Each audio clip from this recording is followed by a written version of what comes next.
আজকে আমাদের class conditionals এবং জেন্ডারের উপরে।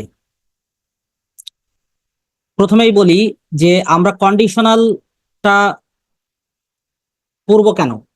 দেখেন, আপনি যখন বিসিএস সহ এভরি এক্সামস ইন মানে every exams in competitive syllabus, মানে আপনি নিশ্চিতভাবে থাকতে পারেন যে কন্ডিশনাল সেন্টেন্স থেকে মোটামুটি প্রশ্ন আসবে। শুধু দেখেন, কন্ডিশনালস বলতে শুধু কন্ডিশনাল না, এর সাথে সেমি কন্ডিশনাল আছে, আরো কিছু শর্তযুক্ত কিছু বাক্য আছে, অর্থাৎ কিছু স্ট্রাকচার আছে যেগুলো থেকে সবসময় প্রশ্ন আসে। তো কন্ডিশনাল সেন্টেন্স আজকে আমাদের যে টপিক, মানে জেন্ডার এবং কন্ডিশনাল সেন্টেন্স, এর মধ্যে নিঃসন্দেহে সব থেকে বড় এবং সব থেকে গুরুত্বপূর্ণ হলো কন্ডিশনাল সেন্টেন্স। তো আমরা প্রথমে দেখি যে কন্ডিশনাল সেন্টেন্স বিষয়টা কি। দেখেন, কন্ডিশনাল সেন্টেন্স মানে ছোটবেলায় আমরা যেরকম পড়ছি ঠিক সেরকমই, যে শর্তযুক্ত বাক্যকে আমরা কন্ডিশনাল সেন্টেন্স বলবো। অর্থাৎ যে কোনো ধরনের শর্ত হইলেই সেটাকে কন্ডিশনাল সেন্টেন্স আমরা বলবো। সাধারণত আপনাদেরকে বোঝার সুবিধার্থে বলছি যে ইফ যুক্ত বাক্যে আমরা কোনো সেন্টেন্সের মধ্যে যদি ইফ যুক্ত পাই, তখন এটাকে আমরা কি বলি? কন্ডিশনাল সেন্টেন্স বলি। অর্থাৎ যে কোনো সেন্টেন্সের মধ্যে ইফযুক্ত বাক্য বা শর্তযুক্ত বাক্যই হলে সেটাকে আমরা কি বলবো? Conditional sentence. এখন দেখেন, এই যে আমরা বললাম যে ইফযুক্ত সেন্টেন্সটা হলো কন্ডিশনাল সেন্টেন্স। এখন এই কন্ডিশনাল সেন্টেন্সে আপনি দেখবেন সচরাচর দুইটা পার্ট থাকে। যেমন আমরা একটা এক্সাম্পল লক্ষ্য করি, if you go through our materials properly. দেখেন, আওয়ার ম্যাটেরিয়ালস প্রপারলি, এই একটা অংশ বা এই একটা ক্লস, এটাকে আমরা কি বলতে পারি? একটা ক্লস। এটা একটা ক্লস। এখন দেখেন, অন্যদিকে আরো একটা ক্লস আছে, এটাও একটা ক্লস। অর্থাৎ একটা সেন্টেন্সের মধ্যে, কন্ডিশনাল সেন্টেন্সের মধ্যে সাধারণত কয়টা ক্লস থাকে? দুইটা ক্লস থাকে। একটা ক্লস হলো আইসি, অর্থাৎ ইন্ডিপেন্ডেন্ট ক্লস, আর একটা হলো DC, dependent clause. Independent clause কি? যে ক্লজটা স্বাধীন, অন্য কারোর উপর নির্ভর করে না, যে স্বাধীনভাবে বসতে পারে। ডিপেন্ডেন্ট হলো অন্য কারোর উপর নির্ভর হয়। অর্থাৎ আপনি কন্ডিশনাল সেন্টেন্স বোঝার উপায় হলো যে যখন দুইটা ক্লজ থাকবে এবং একটা ডিপেন্ডেন্ট ক্লজ থাকবে আর একটা ইন্ডিপেন্ডেন্ট ক্লজ থাকবে, তখন সেটাকে আমরা কন্ডিশনাল সেন্টেন্স বলবো। আপনি যে কোনো কন্ডিশনাল সেন্টেন্স আপনি অ্যানালাইসিস করেন, দেখবেন যে এই আইসি এবং ডিসি, এই দুইটা জিনিস আপনি সবসময় পাবেন। তো যাই হোক, কন্ডিশনাল সেন্টেন্সের মধ্যে প্রথমে একটু দেখি, বলছে যে if you go through our materials properly you will get some questions. দেখেন, এই যে বলছে যে আপনি যদি অর্থ করতে যান, যে তুমি যদি ম্যাটেরিয়ালস প্রপার, বলছে if you go through our materials properly, যে তুমি যদি আমাদের যে ম্যাটেরিয়ালস আছে এই ম্যাটেরিয়ালস গুলো যদি তুমি ঠিকঠাক ভাবে পড়াশোনা করতে পারো, ঠিক আছে, গো থ্রু শব্দের অর্থ হলো পড়াশোনা করা, স্টাডি করা, তাহলে অবশ্যই তুমি কিছু কোশ্চেন কি পাবে? কমন পাবে। তো এখন প্রশ্ন হলো, এই যে একটা শর্ত আছে যে যদি তুমি আমাদের ম্যাটেরিয়ালস গুলো ঠিকঠাক ভাবে পড়াশোনা করো, তবে তুমি কি পাবে? কোশ্চেন কমন পাবে, আদারওয়াইজ কিন্তু তুমি পাবে না।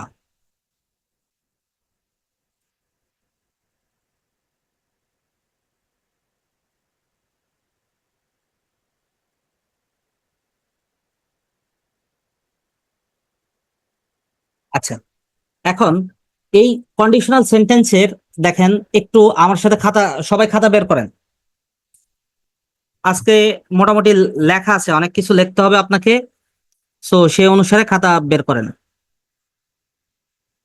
দেখেন, কন্ডিশনাল সেন্টেন্সে এই যে ইফ যুক্ত সেন্টেন্স, আমি একটা সেন্টেন্স লিখি, যদি বলি if I were a bird, if I were a bird, এটা কি হবে? I would fly. অর্থাৎ আমি যদি পাখি হতাম তবে আমি আকাশে উড়তাম। দেখেন, প্রথমে একটা ক্লজ, তারপর একটা ক্লজ, অর্থাৎ দুইটা ক্লজ, একটা হলো ইন্ডিপেন্ডেন্ট, একটা হলো ডিপেন্ডেন্ট। তো ইন্ডিপেন্ডেন্ট কোনটা বলতে পারবেন? কেউ বলতে পারবেন যে ইন্ডিপেন্ডেন্ট ক্লজ কোনটা? দেখেন, ইন্ডিপেন্ডেন্ট হলো if I are a bird, অর্থাৎ আমি যদি পাখি হতাম, এই আমি যদি পাখি হতাম, এটা কিন্তু স্বাধীন। আপনি পাখি হইতেও পারেন, নাও হইতে পারেন, আপনি একটা কল্পনা করছেন। সো এটা হলো ইন্ডিপেন্ডেন্ট ক্লজ। অন্যদিকে আই উড ফ্লাই, এটা ডিপেন্ড করছে কিসের উপরে? আমি যদি পাখি হতাম এটার উপরে। অর্থাৎ প্রত্যেকটা কন্ডিশনাল সেন্টেন্সে একটা হলো ইন্ডিপেন্ডেন্ট ক্লজ থাকবে আর একটা হলো ডিপেন্ডেন্ট ক্লজ থাকবে। আচ্ছা, এখন আসেন যে এই সেন্টেন্সটা এইভাবে লেখা যায়, অর্থাৎ আই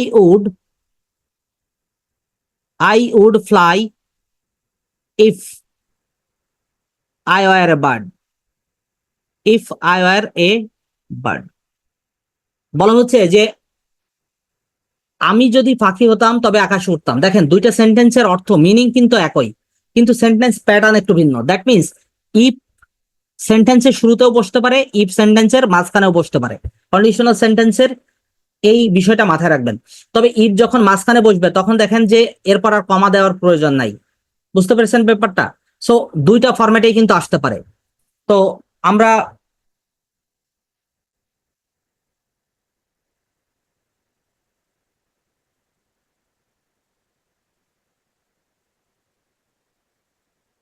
দেখেন, প্রথমে কন্ডিশনাল সেন্টেন্সে আমরা বেসিক্যালি তিনটা রুলস শিখবো। তিনটা রুলসেই আমরা সবকিছু সমাধান করব। দেখেন, প্রথম যে সেন্টেন্সটা মানে কোশ্চেনটা দেয়া আছে, if services are increased taxes dash, এটা কিন্তু অনেকবার এক্সামে এসেছে, অনেকবার। If services are increased taxes dash. এখন আমাদের সেকেন্ড ক্লসে কিন্তু গ্যাপটা দেওয়া আছে, কিন্তু অনেক সময় কি থাকবে জানেন, যে সেকেন্ড ক্লস ফুলফিল করা থাকবে, ফার্স্ট ক্লসটা গ্যাপ থাকবে।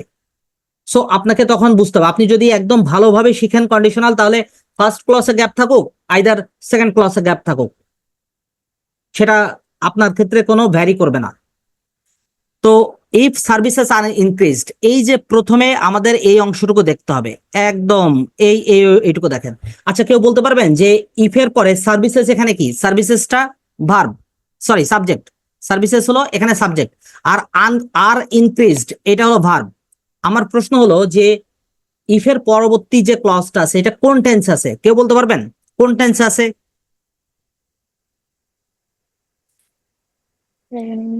বলতে পারবেন কিনা?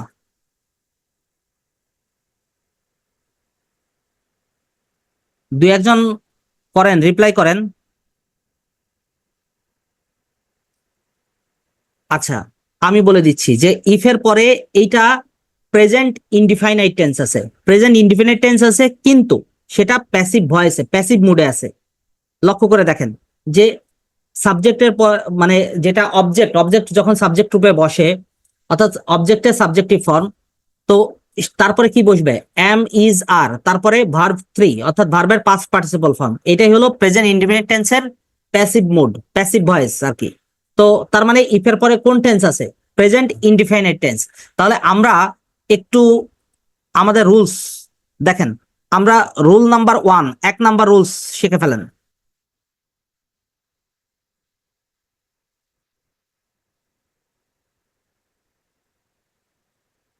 রুল 1, আচ্ছা 1 নাম্বার রুল হলো, প্রথমে আমি যেভাবে লিখছি সেইভাবে লিখবেন, যে ইফের পরে সাবজেক্ট বসবে এবং এরপরে V1, এরপরে কি হবে? V1। ঠিক আছে, এখানে V1 বলতে আমি প্রেজেন্ট ফর্ম দিচ্ছি, প্রেজেন্ট ফর্ম। এরপরে কি হবে বলেন তো? এরপরে আরো একটা সাবজেক্ট, অর্থাৎ এইটাকে আপনি সাবজেক্ট 1 নাম দিতে পারেন, এটাকে সাবজেক্ট 2 নাম দিতে পারেন। এরপরে কি বসবে? শ্যাল, উইল, ক্যান, মে, এইগুলো। এরপরে কি বসবে? ভার্বের বেস ফর্ম। এখানে V1 বলতে আমি কি বোঝাচ্ছি? Base form. V1 বলতে বেস ফর্ম। বুঝতে পারছেন? অর্থাৎ ইফের পরে এই যে দেখেন এই অংশটুকু, এই অংশটুকু মূলত কোন টেন্স? এই অংশটুকু প্রেজেন্ট ইনডিফাইনাইট টেন্স। আপনি যদি এইভাবে মনে রাখেন তাহলে আপনার জন্য সুবিধা হয়। অর্থাৎ ইফের পরবর্তী অংশ প্রেজেন্ট ইনডিফিনিট টেন্স হলে ওই পাশে কি হবে? Future indefinite tense. সো আপনি স্ট্রাকচার দিয়ে এভাবে মনে রাখতে পারেন। রুল 1, তার মানে আমরা যখন দেখবো যে if services are increased, that means ইফের পরে কি বসছে? Present indefinite tense. তাহলে ট্যাক্সেস কি হবে বলেন তো? Taxes number, will probably go up, এটা তো অ্যাডভার্ব, এই যে ভার্ব V1। তার মানে অ্যান্সার হচ্ছে নাম্বার। আমরা সেকেন্ড এক্সাম্পলটা দেখি। ইফ ফরেস্টস আর ডেস্ট্রয়েড, এটা কোন টেন্স বলেন তো? ইফ ফরেস্টস আর ডেস্ট্রয়েড, এটাও দেখেন প্রেজেন্ট ইনডিফিনিট টেন্স কিন্তু প্যাসিভ ভয়েস, এটাও প্রেজেন্ট ইনডিফিনিট টেন্স কিন্তু passive voice.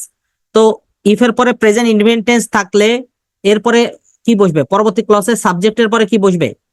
Future indefinite tense. That means কোনটা? C number, will lose, will lose, অর্থাৎ wild animals will lose their natural habitation.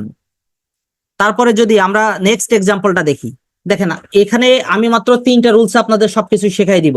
So আপনি আমার সাথে প্র্যাকটিস করেন, তাহলে বাসায় খুব একটা পড়া লাগবে না। দেখেন, ইফ হি হ্যাজ টাইম, বলা হচ্ছে if he has time he dash us next Friday. If he has time, অর্থাৎ ইফের পরে যদি প্রেজেন্ট ইনডিফিনিট টেন্স থাকে, দেখেন তো এখানে হ্যাজ কি শুধুমাত্র V1 না? হ্যাজটা কি শুধুমাত্র V1। তো ইফের পরে প্রেজেন্ট ইনডিফিনিট টেন্স থাকলে এরপরে কি বসবে? ফিউচার ইনডিফিনিট টেন্স, অর্থাৎ ডি নাম্বার। বুঝতে পারছেন কিনা? আমি যদি আপনাদেরকে এই এক্সাম্পলটা দিই, ইফ স্যার ইট, কাইন্ডলি রুলটা আবার প্লিজ, কোনটা যে কোনটা বলেন? এক্সাম্পলটা এক্সাম্পল, তাই তো? আচ্ছা, জি।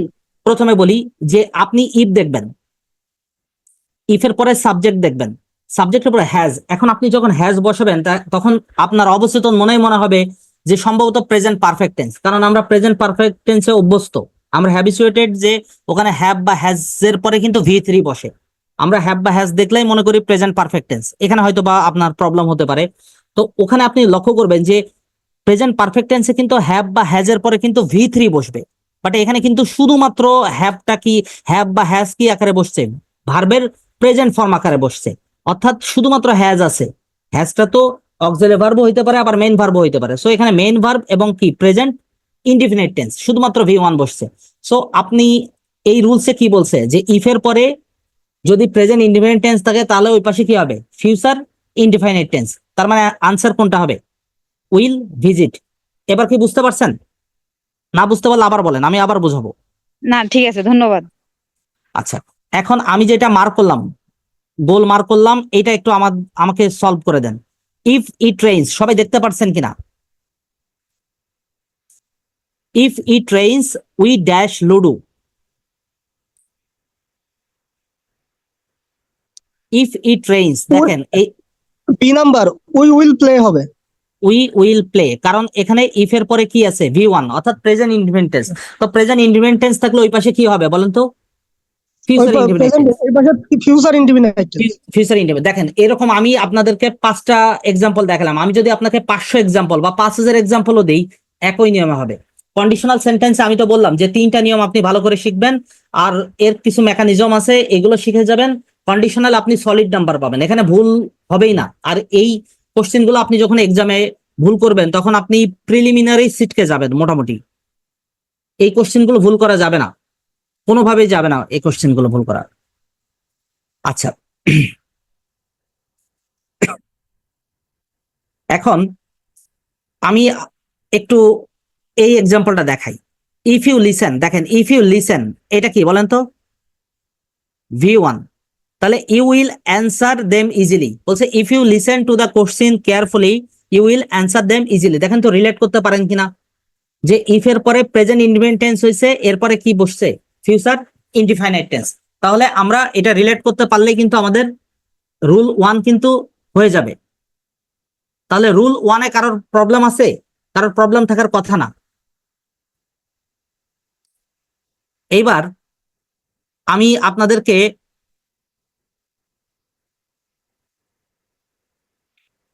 এই 1 নাম্বার এক্সাম্পলটা দেখাবো। If water freezes it becomes cold, বলছে যে পানি যদি জমে যায় তাহলে ইহা ঠান্ডা হয়। এখন আমাকে কেউ একজন বলেন is it right or wrong?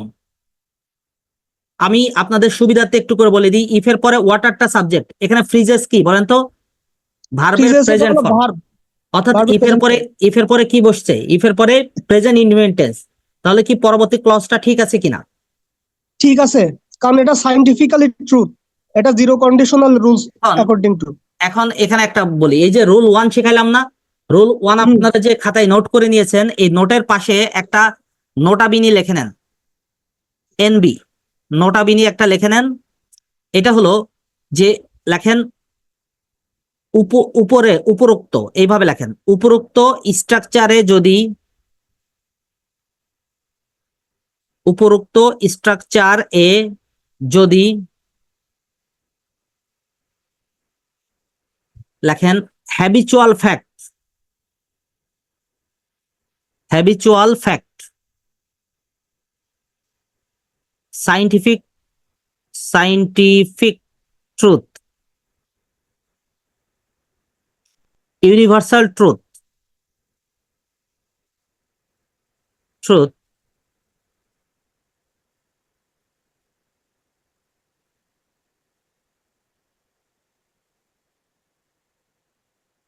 Universal truth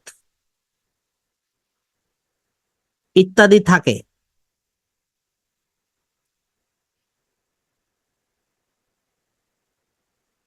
তবে ফিউচার ইনডিফিনিট টেন্স না হয়ে লেখেন ফিউচার ইনডিফাইনাইট টেন্স না হয়ে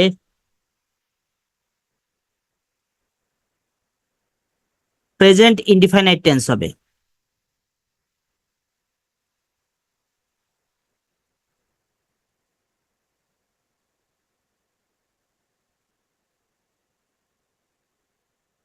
আচ্ছা দেখেন, বলছে যে উপরোক্ত স্ট্রাকচারে যদি habitual fact, scientific truth, universal truth ইত্যাদি থাকে তবে ফিউচার ইনডিফিনিট টেন্স না হয়ে প্রেজেন্ট ইনডিফিনিট টেন্স হবে। মানে কি?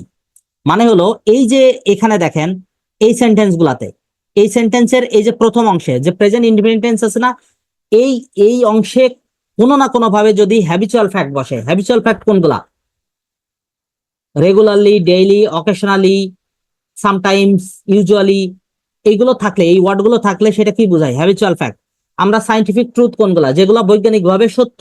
আবার কতগুলো ইউনিভার্সাল ট্রুথ আছে, চিরন্তন সত্য। এইগুলো যদি থাকে তাহলে এই যে এই অংশ দেখেন, এই অংশে ফিউচার ইনডিফিনিট টেন্স না বসে কি বসবে? প্রেজেন্ট ইনডিফিনিট টেন্স থাকবে। জাস্ট এই নোটাবিনিটা লিখে নেন, তাহলে দেখেন যে এই সলিউশনগুলো আপনার জন্য সুবিধা হয়ে যাচ্ছে। ইফ ওয়াটার ফ্রিজেস, আচ্ছা পানি যদি জমে যায়, অর্থাৎ পানি যদি শীতলীকরণ হয় বা ঠান্ডা হয়, তাহলে এটি কি বরফে রূপান্তরিত হয়। তাহলে ইয়া কি হয়ে যায়? বরফে রূপান্তরিত হয়। অর্থাৎ পানি যদি বরফ হয় তাহলে এটা কি হয়? ঠান্ডা হয়। ফ্রিজ বলতে আপনি যদি জমে যায়, অর্থাৎ পানি জমে গেলে ইহা কি হয়ে যায়? ঠান্ডা। এটা কি সাইন্টিফিক ট্রুথ না? তো সাইন্টিফিক ট্রুথ হলে আপনার নর্মালি হওয়ার কথা কি ছিল? মানে আমরা প্রথমে চিন্তা করছিলাম কি উইল বিকাম হবে, কিন্তু যেহেতু এটা সাইন্টিফিক ট্রুথ, সো এটা উইল বিকাম না হয়ে প্রেজেন্ট ইনডিফিনিট টেন্স, অর্থাৎ ইট বিকামস কোল্ড। বুঝতে পারছেন? অনেক সময় অপশনে এই বিকামস থাকবে না, অপশনে উইল বিকাম যদি থাকে সেটাও দিয়ে দিবেন। এখানেও কিছু লজিক আছে। লজিকটা হলো যে আমরা জানি চিরন্তন সত্য বা সাইন্টিফিক ট্রুথ যেগুলো আছে, সাইন্টিফিক ট্রুথের মধ্যে যে পানি এই যে জমে গেলে বা পানি জমে গেলে ঠান্ডা হয়, এখানে কতগুলো বিষয় আছে। বিষয় হলো যে কক্ষ তাপমাত্রা, যারা কেমিস্ট্রি স্টুডেন্ট ভালো বলতে পারবে যে কক্ষ তাপমাত্রা বা কক্ষ চাপ, যে চাপ এবং তাপমাত্রার যে ব্যাপারগুলো আছে, তো এইগুলো আবার অপরিবর্তিত থাকতে হয়। সো অনেক সময় ওই লজিকে কি হয় যে ওইগুলো যদি ঠিকঠাক না থাকে এবং ওখানে বিকামস অপশন না থাকলে আপনি উইল বিকাম থাকলে উইল বিকাম দিবেন। কোন ফ্যাক্টর, কোন শর্তে, কোন লজিকে? ওই যে ওইটা যে অনেক সময় সায়েন্সের কতগুলো বিষয় অপরিবর্তিত রাখতে হয়। ঠিক আছে? আচ্ছা, যেমন আমরা এখানে এই দুটো এক্সাম্পল একটু দেখে নিই। বলছে যে ইফ, দেখেন, if water freezes it becomes ice. বলছে if water freezes it becomes ice. Water becomes ice if it freezes. মানে কি? ওই যে বললাম না, ইফ, ইফ সেন্টেন্সের শুরুতেও বসতে পারে, ইফ সেন্টেন্সের মাঝখানেও বসতে পারে, দুইটাই বসতে পারে, বোথ আর কারেক্ট। কোশ্চেন দুই ভাবে আসতে পারে। তার মানে রুল 1 আমাদের শেষ, এখন আসবো আমরা রুল 2। সবাই লিখে ফেলেন রুল 2। রুল 2 তে দেখেন প্রথমে, সরি, প্রথমে ইফ বসবে।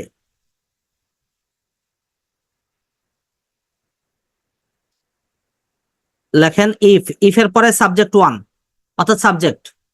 এরপরে দেখেন এটা কোনটা? V2। V2 কোনটা?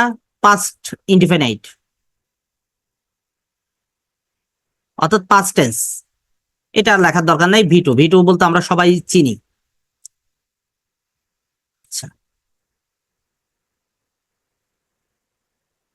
সাবজেক্ট টু, অর্থাৎ ইফ এর পরে সাবজেক্ট ওয়ান, তারপরে কি ভি টু, তারপরে ভি টু, অর্থাৎ ইফ এর পরে যদি পাস্ট ইনডিফিনিট টেন্স হয় তাহলে এর পরবর্তী অংশটুকু কি হবে, সাবজেক্টের পরে কি হবে বলেন তো? শুড, একটু লিখে নেন, শুড, উড, কুড, মাইট, এরপরে ভার্বের বেস ফর্ম, এরপরে ভার্বের বেস ফর্ম। ঠিক আছে, অর্থাৎ প্রথম রুল ওয়ানে কি ছিল, ইফ এর পরে যদি ভি ওয়ান বসে ওই পাশে সাবজেক্টের পরে শ্যাল, উইল, এগুলোর পরে ভি ওয়ান ছিল। আর ইফ এর পরে যদি ভি টু বসে তাহলে কি বসবে, এই যে শুড গুলো, শুড তারপরে কি ভি ওয়ান, অর্থাৎ মডেল গুলো কি হয়ে যাবে, পাস্ট টেন্স। প্রেজেন্ট টেন্সের, প্রেজেন্ট ইন্ডিপেন্ডেন্টের ক্ষেত্রে মডেল গুলো কি ছিল, প্রেজেন্টে ছিল, আর পাস্ট ইন্ডিপেন্ডেন্ট টেন্সের ক্ষেত্রে মডেল গুলো পাস্টে রূপান্তরিত হয়েছে। সো আমরা একটু এক্সাম্পল দেখি। দেখেন, if teachers, if teachers dash more, প্রথমে আসেন ড্যাশ মোর। এখন এই যে fewer teachers, fewer teachers would leave, দেখেন আমি বললাম না যে প্রথম অনেক সময় পরবর্তী অর্থাৎ সেকেন্ড ক্লজ কমপ্লিট দেওয়া থাকবে, আপনাকে ফার্স্ট ক্লজ কমপ্লিট করতে হবে। সো এখানে কিন্তু তাই আছে, দেখেন উডের পরে কি আছে, ভি ওয়ান, তার মানে এই পাশে কি বসে দাও, অবশ্যই ভি টু। এখন ভি টু হিসেবে কোনটা বসবে, ওয়ার পেইড, কেন? অর্থ অনুসারে দেখেন এটা প্যাসিভ ভয়েসে হয়, অর্থ অনুসারে প্যাসিভ ভয়েস, অর্থাৎ এটা পাস্ট ইনডিফিনিট টেন্সই। কিন্তু আপনি যদি ওয়ার পেইড বসান তাহলে কোন টেন্স হয়, পাস্ট ইনডিফিনিট টেন্স হয়, কিন্তু প্যাসিভ ভয়েস হয়। অর্থাৎ if teachers were paid more, fewer teachers would leave the profession, fewer teachers would leave the profession.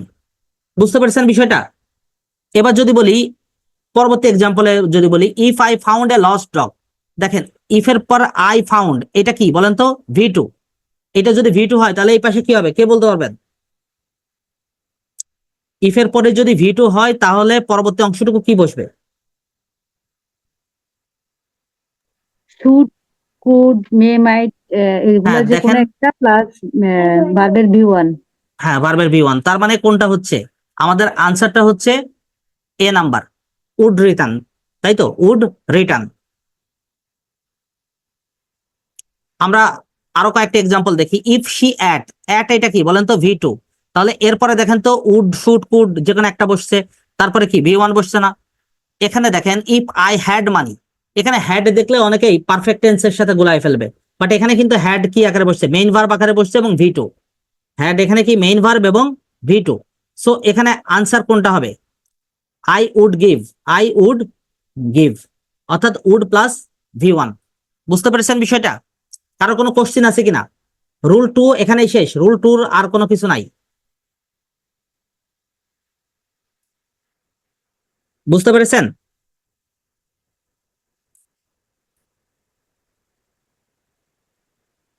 এবার লেখেন রুল থ্রি, 3 নম্বর রুল।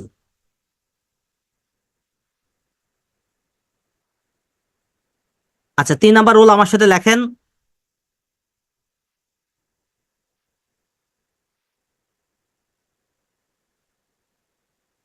লেখেন ইফ এর পরে সাবজেক্ট, সাবজেক্ট ওয়ান দেন, এরপরে দেখেন past perfect, had plus V three. আমি কি লিখছি, হ্যাড প্লাস ভি থ্রি, অর্থাৎ পাস্ট পারফেক্ট। এরপরে কি বসবে, আরো একটা সাবজেক্ট, এরপরে দেখেন শুড, উড, কুড,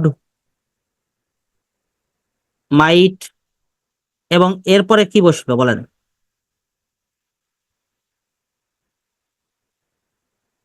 এরপরে হ্যাভ প্লাস ভি থ্রি। অর্থাৎ রুল 3-এ দেখা যাচ্ছে যে ইফ এর পরে যদি আপনি পাস্ট পারফেক্ট টেন্স বসান তাহলে ওই পাশে কি বসবে, সাবজেক্টের পরে শুড হ্যাভ অথবা উড হ্যাভ অথবা কুড হ্যাভ অথবা মাইট হ্যাভ, এরপরে ভি থ্রি। বুঝতে পারছেন? মডালস পারফেক্টিভ বলা হয় এটাকে। তো আমি এখানে যেভাবে লিখছি আপনারাও সেভাবে একটু দাগ দেন, এরকম মার্ক করেন। এই যে এই অংশটুকু আসছে না, এইটাকে, এইটা অনেক সময় কি হয় জানেন, এই যে হ্যাডটা শুরুতে চলে আসে, হ্যাডটা শুরুতে আসে, অর্থাৎ হ্যাডটা যখন শুরুতে আসে তখন ইফ উঠে যায়, বাট ইফের কাজ করে, অর্থ অনুযায়ী আপনি ইফেরই কাজ করবে, কিন্তু ইফ উঠে যাবে। এরপরে কোনটা বসবে? সাবজেক্ট 1। এরপরে এই যে V3 আছে না, এই V3টা এখানে বসবে। এটাকে বলা হয় ইনভার্সন। ইনভার্সনের নিয়ম শিখে রাখতে পারেন, ইনভার্সনের নিয়ম। অর্থাৎ এইভাবেও থাকতে পারে, had plus subject plus V3। এর পরবর্তী অংশ কিন্তু একই, অর্থাৎ সেকেন্ড যে ক্লজ, এই সেকেন্ড ক্লজ কিন্তু একই, সেকেন্ড ক্লজ কিন্তু কোনো চেঞ্জ হবে না। বুঝতে পেরেছেন ব্যাপারটা? এটা লিখে নেন, একটু নোট করে নেন সবাই, কাজে দিবে। এখন আমরা এই যে প্র্যাকটিস করব, যখন প্র্যাকটিস করব তখন বুঝতে পারবো যে এখানে আসলে আমার এই 3টা রুলসে দেখেন কাভার হচ্ছে কিনা।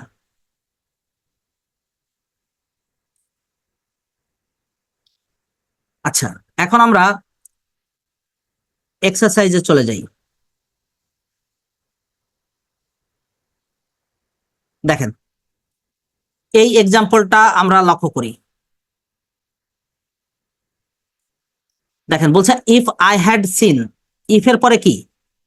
ইফ এর পরে কি বলেন তো? পাস্ট পারফেক্ট টেন্স আছে না? তো ইফ এর পরে পাস্ট পারফেক্ট টেন্স হলে কি বসবে? সাবজেক্টের পরে শুড, উড, কুড, মাইট, এগুলোর পরে হ্যাভ, তারপরে কি? V3, তারপরে V3। সো আই কি হবে বলেন? I would have told. I would have told. Told কি বলেন তো? V3। টোল্ড হলো V3, অর্থাৎ আই উড হ্যাভ টোল্ড। তো ইফ আই হ্যাড সিন, এইটাকে দেখেন, এই পুরো অংশটুকু ইফ আই হ্যাড সিন, এই পুরো অংশটুকু আপনি চাইলে ইনভার্সনের সিস্টেমে লিখতে পারেন। সেটা কিরকম বলেন তো? হ্যাড কোথায় বসবে? হ্যাড শুরুতে বসবে। হ্যাড হলো কোথায় বসবে? শুরুতে। তারপরে কি বসবে? সাবজেক্ট, তারপরে V3, তারপরে V3। অর্থাৎ আপনি এইভাবে লিখতে পারতেন যে had I seen it, had I seen it, answer কিন্তু ওই একই হইতো, অর্থাৎ I would have told, I would have told. বুঝতে পারছেন বিষয়টা? তো আপনাকে বুঝতে হবে যে আপনি আহ শিখছেন কিভাবে। আপনি দেখেন, যদি খুব মানে একই জিনিস যদি একবার না শেখেন, তাহলে দেখবেন যে আপনার কাছে অনেকগুলো বোঝা মনে হবে। বাট আপনি একই টাইপের জিনিস একসাথে শিখে ফেলবেন, দেখবেন যে আপনার কাছে খুব একটা কঠিন মনে হবে না। আচ্ছা, আমরা একটু সেকেন্ড এক্সাম্পল প্র্যাকটিস করি। বলছে যে if I had known you are coming. If I had known, দেখেন এই যে হ্যাড প্লাস V3 আছে, তার মানে অ্যান্সার কোনটা হবে? কে বলতে পারবেন বলেন? ABCD।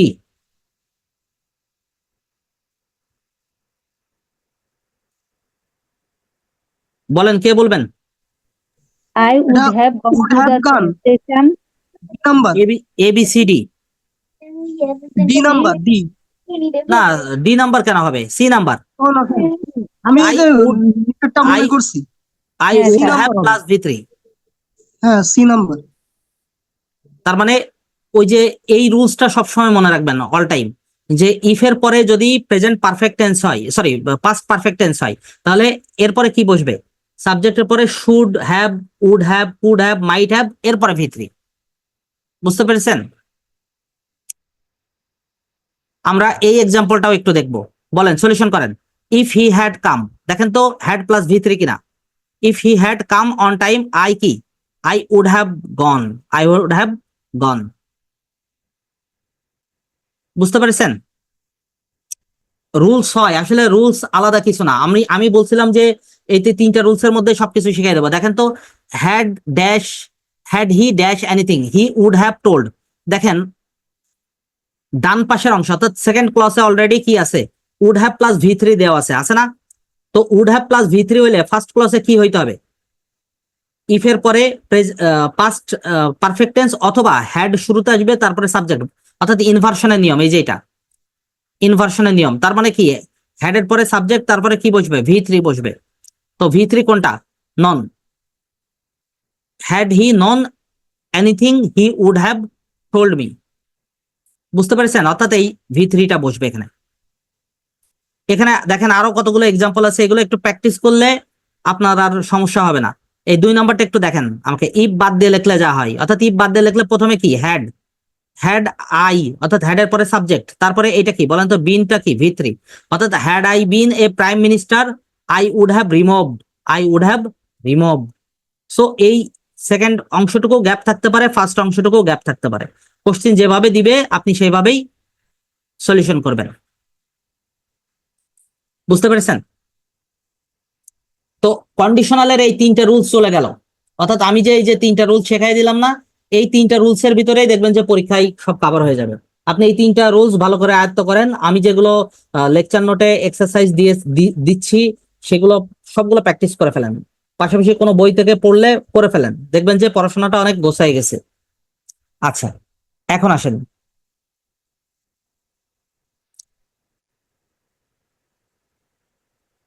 এই যে রুল 7 বলে অ্যাজ ইফ অ্যাজ দো আছে, এটা মূলত সেমি কন্ডিশনাল। এটা কি, এটার নাম হলো সেমি কন্ডিশনাল। সো আমরা এই রুলস গুলো একবার শিখে ফেলবো, তাহলে আমাদের আর প্রবলেম হবে না। লেখেন, আমার সাথে খাতায় লিখে ফেলেন, as if as though, as if as though. এই অ্যাজ ইফ এবং অ্যাজ দো শব্দের অর্থ কি বলতে পারবেন কেউ? যেন। অ্যাজ ইফ অ্যাজ দো শব্দের অর্থ হলো যেন।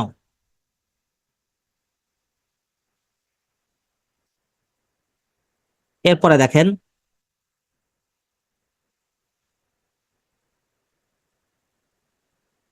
এরপরেও একটা সাবজেক্ট বসবে, এরপরে ভার্ব।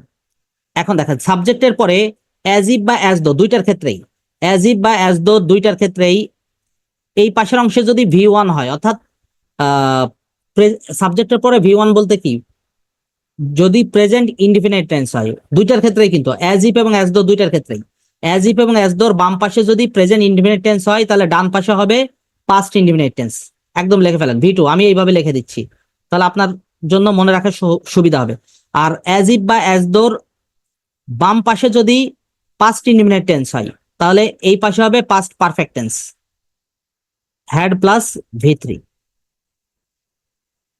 লিখে ফেলেন সবাই, লিখে ফেলেন। এবার যদি কেউ না বুঝে থাকেন আমাকে প্রশ্ন করতে পারেন যে স্যার এরকম হলো কেন। দেখেন, আপনি যখন এরকম একটা ফরম্যাট দেখবেন, তখন অ্যাজ ইফ এবং অ্যাজ দো বাম পাশ এবং ডান পাশটা মিলাই নেবেন সবসময়। যেমন আমরা একটা এক্সাম্পল দেখতে পারি, প্রথমটাই দেখেন, এখানে আমরা অ্যাজ ইফ বসাইলে দেখেন হয় কিনা, অ্যাজ ইফ অথবা অ্যাজ দো বসাইলে হয় কিনা, যে they treated me as if, as if এর এই পাশে কি আছে দেখেন তো, V2 আছে। V2 অ্যাজ ইফ এর এই পাশে কি আছে বলেন তো, V2। V2 আচ্ছা, তার মানে এখানে দেখেন, এখানে কি কি ওয়ার এ চাইল্ড আছে না, এখানে V2 আছে না, তার মানে কি আনসার হচ্ছে? না, এটা অ্যান্সার হচ্ছে না। আচ্ছা, তাহলে কি বসাবো? তাহলে had plus V3। Had plus V3। এখানে আপনি দুইটা জিনিস আপনাকে চেঞ্জ করতে হবে। একটা হলো যে আপনি ওয়ারকে, এই যে ওয়ারকে হ্যাড বিন দিয়ে দিতে পারেন, ওয়ারকে হ্যাড বিন দিতে পারেন, অথবা যদি ওখানে ওয়ার লিখতে চান তাহলে এই পাশে ট্রিট করে দিতে হবে। ট্রিটেড লিখতে পারবেন না, কি লিখবেন? ট্রিট, অর্থাৎ দে ট্রিট। এখানে কিন্তু কোশ্চেনটাই ভুল আছে, বুঝতে পেরেছেন? এটা আপনি কারেকশন করে নেন। যেমন আমরা একটু এক্সাম্পল দেই, হি টক্স অ্যাজ ইফ, দেখেন অ্যাজ ইফ এর এই পাশে কি আছে, V1 আছে, তাহলে এই পাশে কি বসছে, V2। আরেকটা বিষয় বলি, V2 আকারে, অর্থাৎ আপনি যখন সেমি কন্ডিশনাল অ্যাজ ইফ বা অ্যাজ দো এগুলোর ক্ষেত্রে কখনোই ওয়াজ হয় না, হির পরে নর্মালি ওয়াজ হওয়ার কথা ছিল, কিন্তু আপনি যখন ইলিউশনের মধ্যে থাকবেন, কল্পনা জাতীয় কোনো কিছুর মধ্যে থাকবেন, তখন আপনার ওয়াজ বসবে না, কি বসবে? ওয়ার বসবে। যেমন এই যে এখানে দেখেন, অ্যাজ ইফ টক্স, টক্স মানে কি, V2। আর এখানে সরি, টক্স হলো কি, V1, টক্স হলো V1, তাহলে এই পাশে কি বসবে, নিউটা V2 বসবে। অনুরূপভাবে আমরা 1 নাম্বার দেখি, হি behaved as if nothing had happened, তাহলে অ্যাজ ইফ এর এই পাশে কি বসছে, বিহেভড মানে কি, V2, তাহলে অ্যাজ ইফ হ্যাড হ্যাপেন্ড মানে কি, হ্যাড প্লাস V3, অর্থাৎ পাস্ট পারফেক্ট। বুঝতে পারছেন বিষয়টা? এই এই প্যাটার্নটা একটু ভালো করে লিখে মেমোরাইজ করে রাখবেন। এই প্যাটার্ন গুলো কিন্তু মেমোরাইজ করা থাকলে আপনার জন্য অনেক সুবিধা হবে, এখানে সলিড মার্কস পাওয়া যায়। এখানে টেস্ট ইউর সেলফ নামে যে চ্যাপ্টারটা আপনার থাকবে, সেই চ্যাপ্টারে আপনার যথেষ্ট পড়াশোনা দেওয়া আছে। তো আপনি কি করবেন, এই গুলো প্র্যাকটিস করবেন। আমি আপনাদের সাথে একটু প্র্যাকটিস 2 নাম্বারটা করাই। 2 নাম্বারটা দেখেন, had I realized how close I was to falling I would not have gone to the party. এখন এই যে মার্ক করা অংশ, অর্থাৎ আন্ডারলাইন করা অংশ, had I realized how close, had I realise, এটা সঠিক কিনা এটা দেখতে হবে। এটার পরিবর্তে আপনি কি বসাবেন, এটা হলো মূল বিষয়। দেখেন এই পাশে কি আছে, ডান পাশে উড হ্যাভ, তারপরে কি V3, would have plus V3 থাকলে এই পাশে, অর্থাৎ হ্যাড আই রিয়ালাইজড আছে না, এখানে কি কি হইতে পারে? ইফ এর পরে সাবজেক্ট, অর্থাৎ if I had realised, if I had realised. এখন দেখি যে ইফ আই হ্যাড রিয়ালাইজড আছে কিনা। ই নাম্বার আছে ইফ আই রিয়ালাইজড, এটা হয় না। হোয়েন আই রিয়ালাইজ হয় না, হোয়েন আই রিয়ালাইজ হয় না। ঠিক আছে, দেখেন if I would have, if এর পরবর্তী অংশে মডাল বসে না, এটাও হবে না। Had I realized how close, অর্থাৎ এই 2 নাম্বারটা সঠিকই আছে, এই জন্য আমরা এ নাম্বার দিলাম। দেখেন এ নাম্বার আর যে আন্ডারলাইন করা অংশ এটা কিন্তু কারেক্ট। সো যেহেতু এটা ঠিকই আছে, সো আমরা অ্যান্সার দিব কোনটা, এ নাম্বার।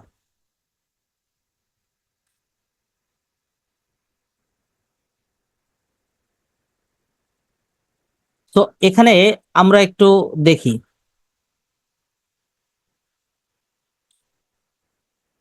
এখানে যে এক্সারসাইজ গুলো দেয়া আছে, আমি আমার নোটসে আরো বেশি থাকবে, এখান থেকে অনেক বেশি থাকবে। এগুলো আপনারা সলিউশন করবেন। এই আন্ডারলাইন করা মানে কি জানেন, আন্ডারলাইনের পরিবর্তে কোনটা হইতে পারে, যদি সঠিক হয় তাহলে ওই সঠিকটাই আপনি, ওখানে সঠিকও একটা থাকবে, ওই সঠিকটা আপনি দিয়ে দিবেন আর কি। বুঝতে পারছেন বিষয়টা?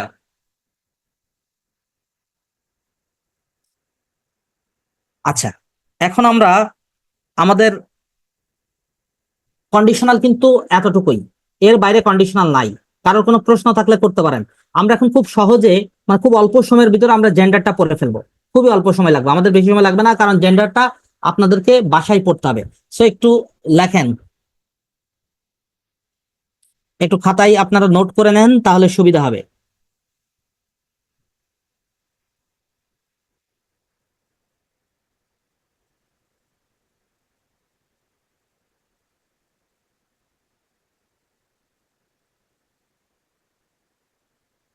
একটু সবাই খাতায় লিখে নেন, জেন্ডারটা লিখে নেন, আমরা একটু জেন্ডারটা পড়ি।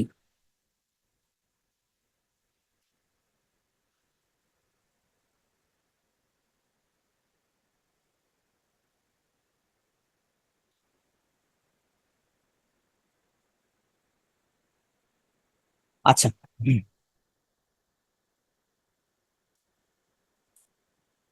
আচ্ছা দেখেন, জেন্ডার পড়তে গেলে এখানে নিয়ম কানুনের প্রতি বেশি আপনি নজর দেওয়ার দরকার, নিয়ম কানুন দেখার দরকার। আপনি যে কোনো গাইড বই নেন অথবা আমার লেকচার নোট ফলো করবেন, এই লেকচার নোট বা গাইড বইতে দেখবেন যে কতগুলো চার্ট দেয়া থাকবে।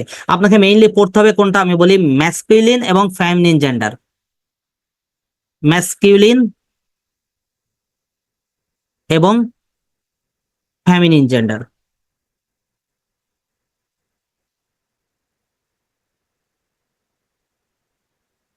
তো আমরা দুই একটা করে এক্সাম্পল একটু দেখি যে আসলে এগুলো পরীক্ষায় কিরকম আসে।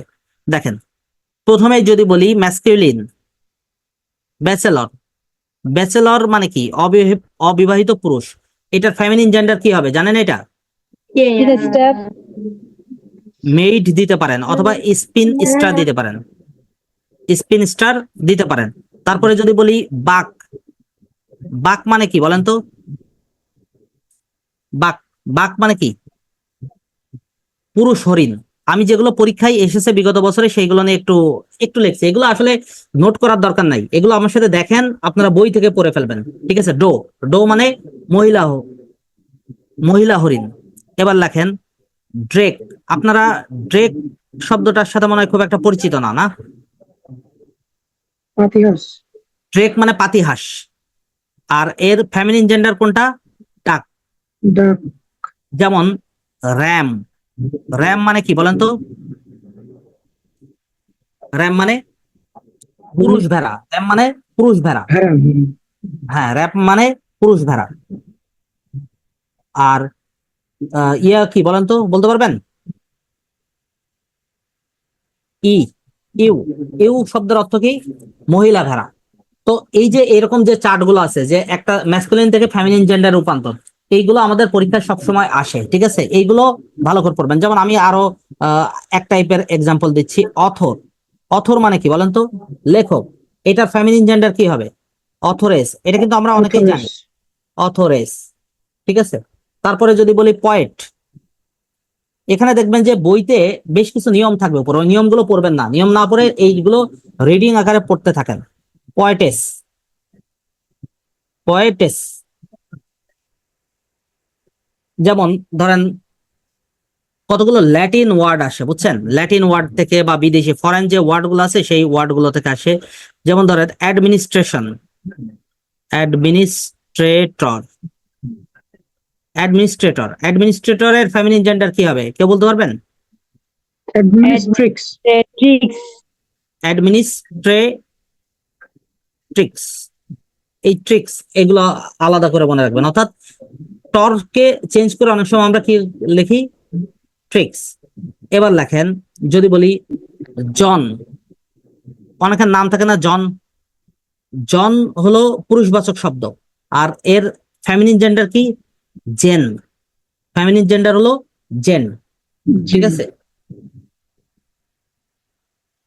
তারপরে ধরেন আর কি আছে, এইগুলোই তো, ঠিক আছে? এই খুব বেশি নাই, দেখবেন যে যে কোনো বই থেকে পড়লেই আপনি 3-4টা চার্ট পাবেন। এই 3-4টা চার্টে মোটামুটি যা আছে একবার করে রিডিং করবেন, বুঝে বুঝে রিডিং করবেন, ব্যাস আপনার পড়াশোনা শেষ হয়ে যাবে। কিছু ইম্পর্টেন্ট জিনিস যেগুলো একটু আনকমন আছে ওইগুলো আপনারা একটু মেমোরাইজ করার চেষ্টা করবেন। বাকি জেন্ডার পড়া এমন কিছু না, বাসায় যদি আপনি মোটামুটি 40 মিনিট সময় দেন তাহলে জেন্ডার একদম তামা তামা করে ফেলতে পারবেন। বুঝতে পারছেন বিষয়টা? তো আজকের আমাদের ক্লাসটা মূলত ছিল হলো কন্ডিশনাল সেন্টেন্স এবং জেন্ডারের উপরে। তো কন্ডিশনাল সেন্টেন্স আমি যে 3টা নিয়ম করাইলাম আর যে লেকচার নোটে যে নোটস থাকবে এগুলো থেকে প্র্যাকটিস করবেন, আমার মনে হয় আর কোথাও কিছু করা লাগবে না। আর জেন্ডারটা অবশ্যই আপনাকে লেকচার নোট এবং আপনার বই, আপনার কাছে যে বই থাকুক, কম্পিটিটিভ এক্সামস থাকুক, মাস্টার বই থাকুক, যে বই থাকুক না কেন আপনি সেই বইটা ফলো করবেন। বুঝতে পারছেন বিষয়টা? কারোর কোনো কোশ্চেন আছে কিনা?